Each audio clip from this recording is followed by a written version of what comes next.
Deus abençoe a sua vida, abençoe a sua família, que Deus possa te cobrir com a graça e a paz do nosso Senhor e Salvador Jesus Cristo. Eu sou o pastor Alonso Colares e coube a mim ser o autor da primeira lição do primeiro trimestre de 2021. E as lições desse trimestre dizem respeito a recomeçar, um grande desafio. Estudo nos livros de Esdras e Neemias. Tenho certeza que você será ricamente abençoado durante todo este tempo em que vamos estudar essas lições. É verdade, o ano que passou foi um ano de muitos desafios, e desafios para milhares e milhões de pessoas ao redor do mundo. Todas enfrentaram a crise financeira, crise de saúde, todos tiveram que adiar os seus sonhos, todos tiveram que enfrentar os desafios de fechar uma loja, de fechar um negócio, todos tiveram o desafio mais doloroso de todos, que é o desafio de perder um ente querido. 2021 abre as portas para nós com um momento novo, com um desafio novo, com um tempo de recomeçar. E nada melhor do que, quando se pensa em recomeçar, nada melhor do que estudarmos lições preciosas da Palavra de Deus, especialmente nos livros de Esdras e Neemias. O título da lição em que eu tive o privilégio de escrever diz respeito justamente ao título do nosso trimestre, Recomeçar, um grande desafio. Está baseado no livro de Neemias, no capítulo 2, o verso de número 5, que diz assim a palavra de Deus: E disse ao rei: se é do agrado do rei, e se o teu servo é aceito em tua presença, peço-te que me envies ajudar a cidade do sepulcro dos meus pais, para que eu a reedifique. Meus queridos, os livros de Esdras e Neemias têm sido fonte de motivação para muitos servos de Deus, tanto no presente quanto no passado. Nesses preciosos livros, muitos líderes têm se inspirado, encontrado estratégias e motivações para desempenhar bem o seu trabalho, para desempenhar o seu trabalho com sucesso. No entanto, podemos também observar aqui uma importante lição nessas joias da palavra de Deus: o desafio de recomeçar. Recomeçar não é uma coisa fácil, meus queridos. Recomeçar é uma árdua tarefa que exige muito de nós. Exige um esforço tremendo para conseguirmos suplantar os desafios externos e internos, suplantar os medos, as frustrações, e eles viveram essa dificuldade também. Uma cidade destruída, Jerusalém, completamente abandonada, um povo longe, na Babilônia, um povo distante, e o lugar de adoração, o lugar especial de adoração a Deus abandonado. Eles enfrentaram o desafio de reconstruir tudo e foram vitoriosos, mesmo com todos esses desafios. Povo distante, lugar de adoração afastado, abandonado, cidade completamente destruída, mas eles foram vencedores. E o que podemos aprender com eles? O que podemos aprender com esses servos de Deus, com esses livros, para também, diante dos desafios que nós enfrentamos, diante dos desafios que estamos a enfrentar neste ano, desafio de recomeçar? Talvez você esteja precisando bastante ouvir essas lições dos livros de Esdras e Neemias. Nós podemos ver alguns elementos importantes aqui que nos mostram qual foi o segredo deles, o segredo desses servos de Deus para vencer, para suplantar os desafios. E repito, quais eram os desafios? Uma cidade destruída, o local de adoração abandonado e o povo distante, povo longe, aculturado à Babilônia. Vamos ver alguns elementos aqui importantes. O primeiro é que eles reconheceram que erraram, aonde erraram. Isso é uma lição muito importante para a vida da gente. Reconhecer aonde nós erramos. Muitas pessoas não conseguem vencer ou ter o seu propósito de reconstruir afirmado, porque ao invés de reconhecer onde errou, prefere continuar insistindo nos erros e fracassos de sempre. Mas aprendemos com Esdras e Neemias que eles tinham a exata noção do problema. Eles sabiam exatamente do seu problema, da onde estava o grande problema. Não podemos ter dúvidas quanto ao fato de que tanto Esdras quanto Neemias tinham a certeza dos motivos de tantos infortúnios do povo de Israel. Eles sabiam que a causa de tanta dor e sofrimento do cativeiro, de todas as humilhações que o povo sofrera, vinha dos atos constantes, os atos pecaminosos do povo. Ele sabia que o resultado do fracasso do povo era o pecado. Eles tinham a exata dimensão de que se eles quisessem realmente recomeçar, eles tinham que recomeçar da maneira certa, abandonar totalmente a idolatria, que foi a causa dos infortúnios do povo de Israel. Eles sabiam que se eles abandonassem isso, eles tinham todas as probabilidades de serem vencedores. Meus queridos, o pecado realmente traz muitas derrotas para a vida da gente. E a gente precisa tratar o pecado de forma séria. Nós precisamos tratar o mal da nossa vida de forma séria. Porque se nós não tratarmos de forma séria, nós sempre vamos passar por esses processos sempre. Sonhos serem destruídos, situações boas que podemos enfrentar na vida, mas que depois vamos ser destruídos por causa disso. Eles tinham a dimensão de que o povo, o erro do povo, o erro da nação, estava justamente em ser omissos à palavra de Deus. Nós precisamos, irmãos, começar direito a nossa vida. Talvez você esteja vivendo um problema de relacionamento e você sabe que o problema tem uma raiz no pecado. Você sabe que talvez um negócio que foi destruído lá e que você tinha muitos sonhos, você sabe que aquilo tem uma raiz no pecado. Não devemos tratar o pecado de forma de brincando, como se estivéssemos brincando, mas devemos tratá-lo com a seriedade que nós precisamos ter com ele. O sofrimento e as humilhações do povo tinham uma origem, os atos pecaminosos daquele povo. Podemos notar, porém, tanto na vida de Esdras quanto na vida de Neemias, um coração pronto para a confissão. Aí está a chave da vitória dos dois. Eles tinham um coração maleável, humilde à presença de Deus.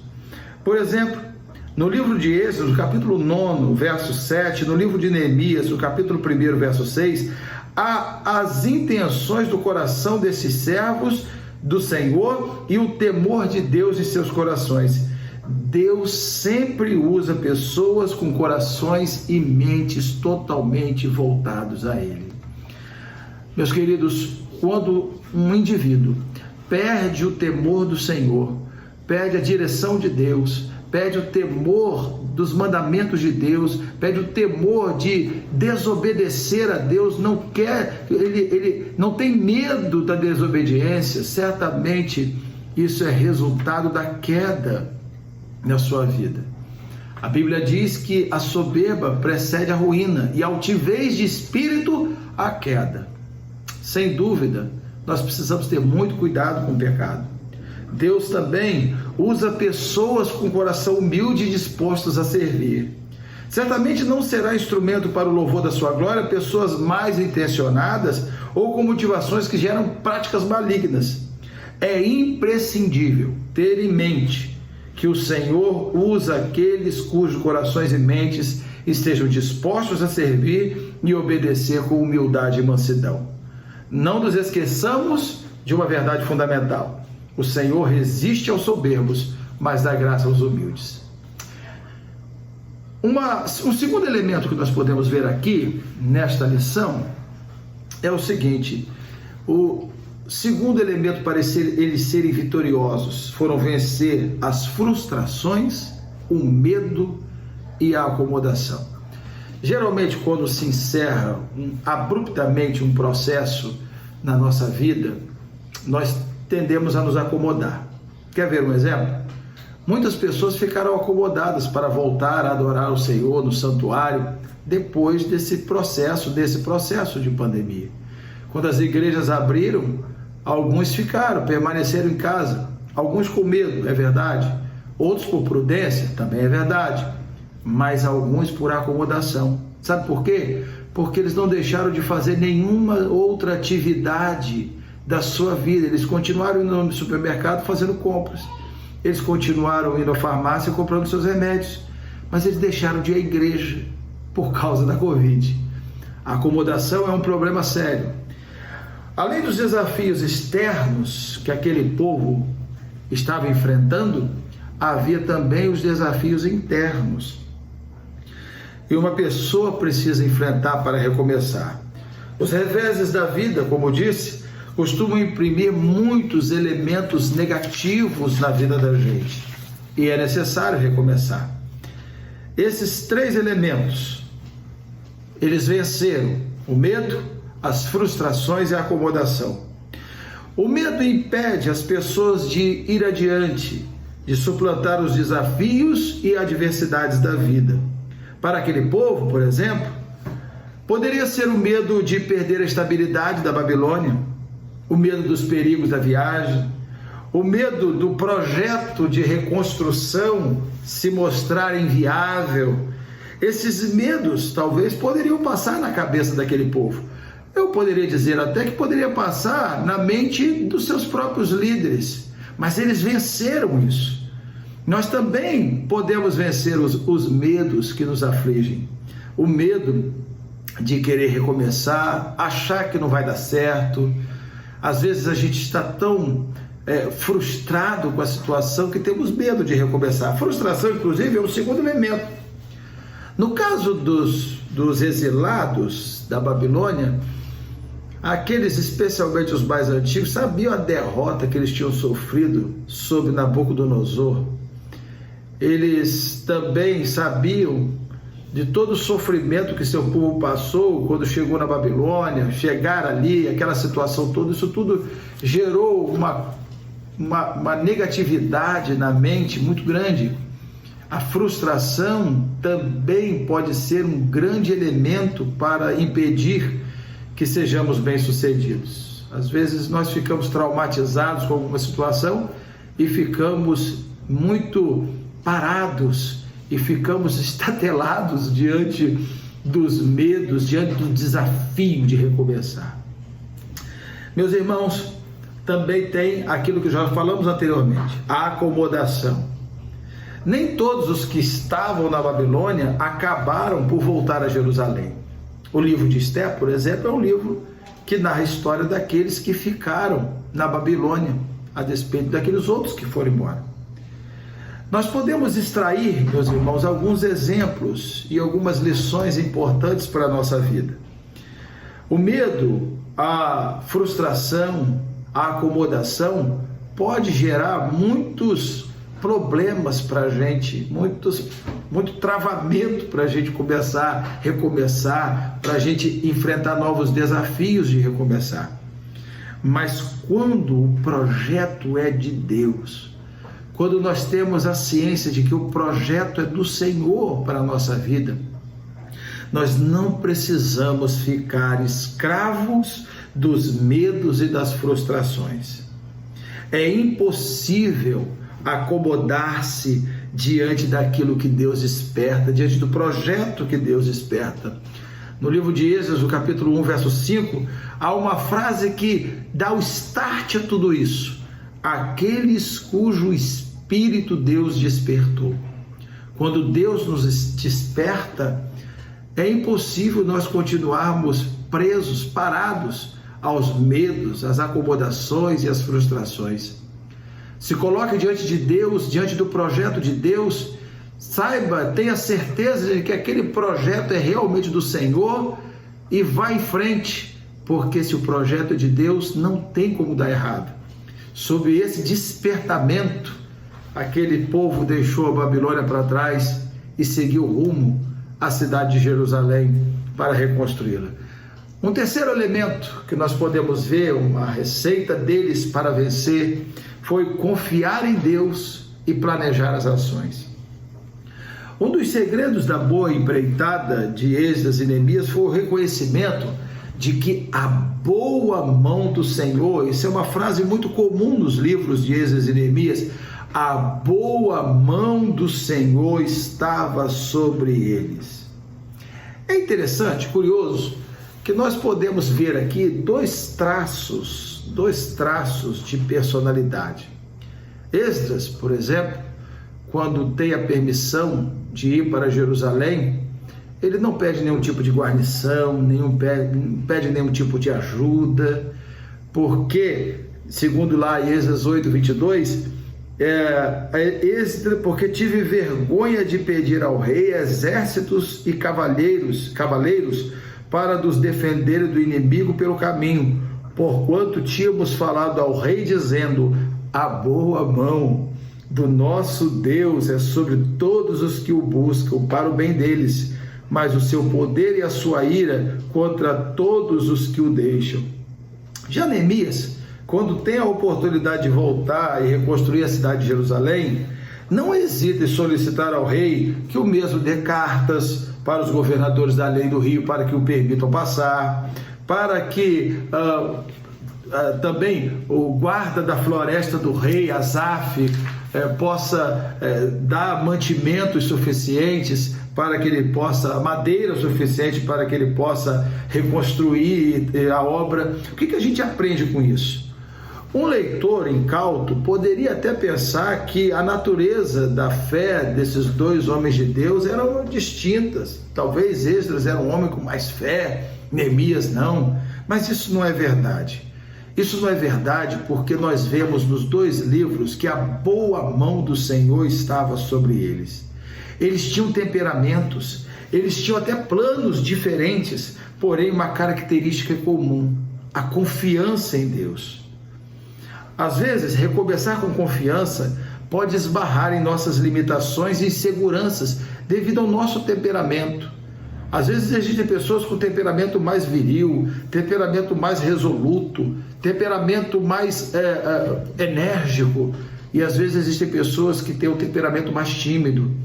Mas nós podemos, colocando a nossa confiança em Deus, podemos crer que o Senhor irá dirigir os nossos passos nos seus projetos, nos seus propósitos e para a glória dele. Foi assim com esses dois homens. Eles planejaram a ação, eles sabiam o que tinham que fazer, mas sobretudo eles tinham confiança total no Senhor. A Bíblia diversas vezes nos ensina a não temer algo.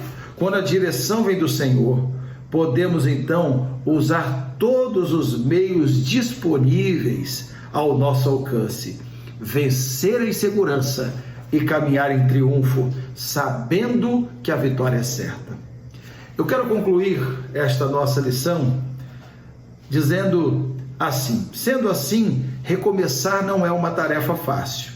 Imaginemos as ansiedades, privações, provocações que Esdras e Neemias enfrentaram ao longo da caminhada, ao longo de toda essa caminhada de reconstrução do templo e da cidade de Jerusalém.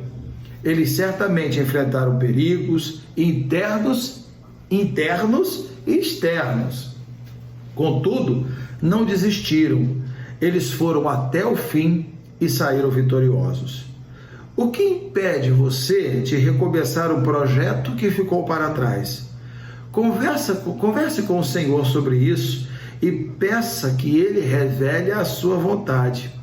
Se Deus aprovar, siga em frente. Certamente Deus vai te abençoar.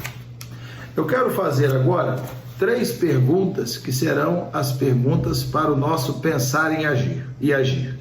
Primeira pergunta: você identifica alguma insegurança na sua vida para empreender um projeto ou recomeçar algo que foi destruído, o que falta para você vencer esse desafio?